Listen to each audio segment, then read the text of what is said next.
Something I realized over the last few years is that I have an immense amount of gratitude for the people in my life who have hurt me or caused me to suffer, caused me pain. And I think that it's a really good perspective to have, because if you don't have that perspective of gratitude, you're more likely to have resentment or bitterness or still be holding on to anger. And that's not good. That's not freeing. That's not moving forward, right?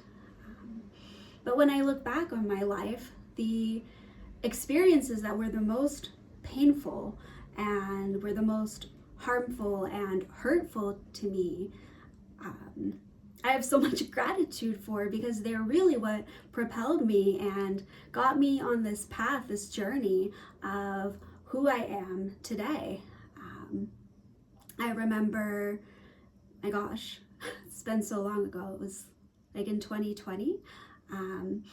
The relationship I was in, after I left that, it was truly what propelled me to find myself even more deeply, to really love myself, to build a life that I am happy to be in, to love myself in the way perhaps other people couldn't love me, to show up for myself. Instead of looking for another person to fill that void or fill that place, I began this journey of becoming that person for myself. Because there's also an aspect of whenever we are in these relationships where we are being mistreated, we're not being honored and respected and loved, there is always an aspect of ourselves that perhaps doesn't truly love ourselves, doesn't really believe in their own innate value, doesn't believe in what they are deserving of. So there's always an aspect of self-love, especially when we stay in relationships for a long time. When we are accepting of that type of behavior from others, it's normally because we give that type of behavior, that treatment, to ourselves. So very often we need that relationship to mirror those things back to us. To, I don't know if you guys can hear the church bell in my video.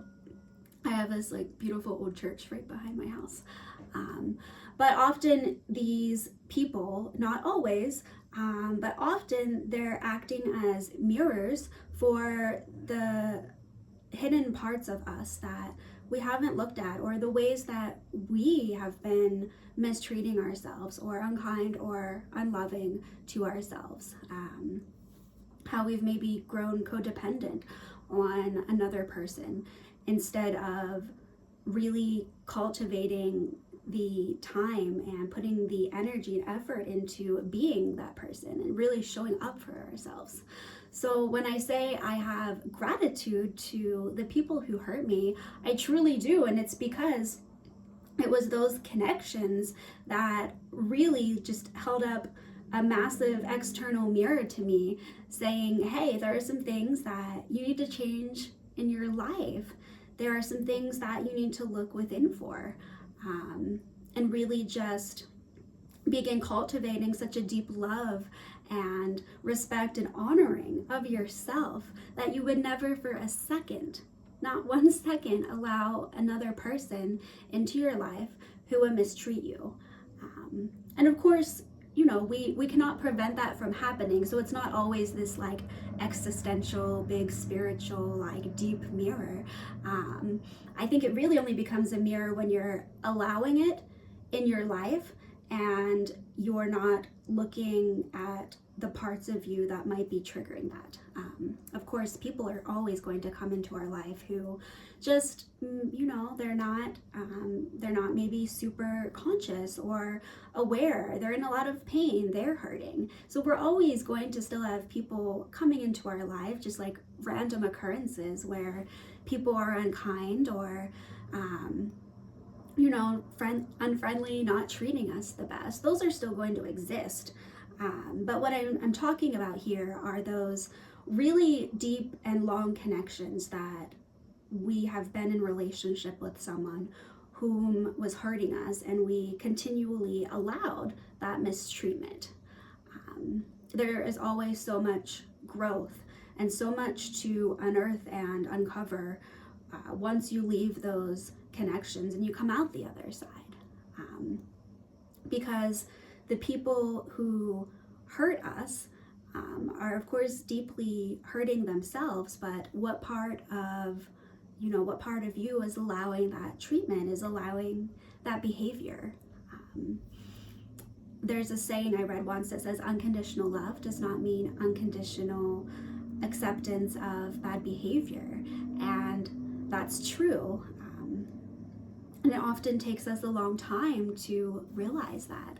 And I feel most of us have these connections with people in our lives who hurt us and cause us a level of pain and suffering, but it's often that very connection and that person that we can look back and pinpoint as there being a change, or when there was a shift in our life that really made us be like, okay, I'm gonna do things different. And for me, after my last connection with that person who hurt me, I really found myself coming so much more deeply back to myself and back to God. I just began this whole process of purification, of removing everything from my life that was not serving me, from things that I was eating, what I was engaging with on social media, the people that I was having friendships with.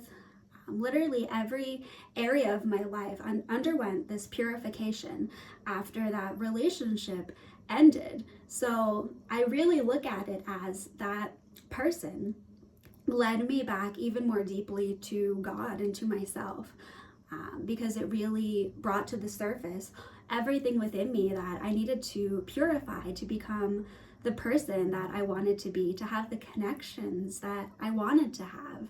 And it was after that that I found myself just calling in so many beautiful, loving connections, because I finally reached a point where I loved myself. I treasured and valued and respected myself so much that I was not going to allow a connection with someone who didn't treat me with respect and love.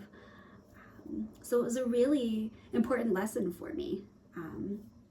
Not just that relationship, but all relationships that I have been in where I wasn't valued or I wasn't loved and I was maybe treated unfairly.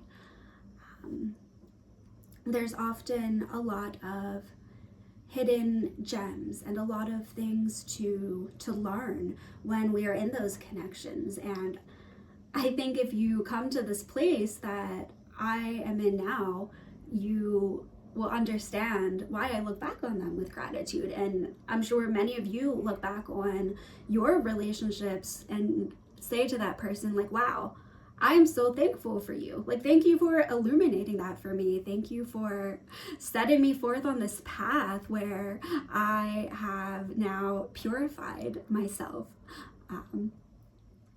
Where I'm sitting, it's like half in the sun, like half like not.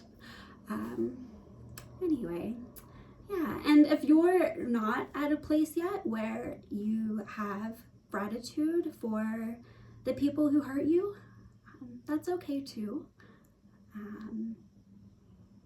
But if you're still holding on to any hatred or anger or bitterness or victimhood,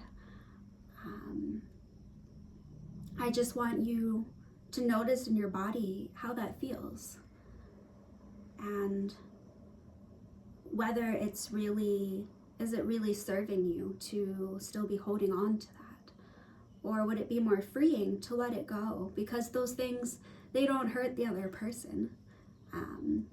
The other person may or may not have any idea, but those things build up and they definitely hurt us in the long term. So I think if we can view all that comes our way in life, whether it's a connection or some sort of crazy situation that is showing up in our physical reality, if we can find the lessons in it, if we can find what we can be grateful for in it, if we can take everything that comes to us and cultivate it into something that allows us to evolve and grow and move forward, then there are really no negatives in life. I don't know how to say that. There's really nothing that can quote unquote go wrong if we are always in this stream of growth and evolution. Yeah. Well, I will end this here. Hope you all are having a beautiful day, beautiful night, wherever you are. Bye.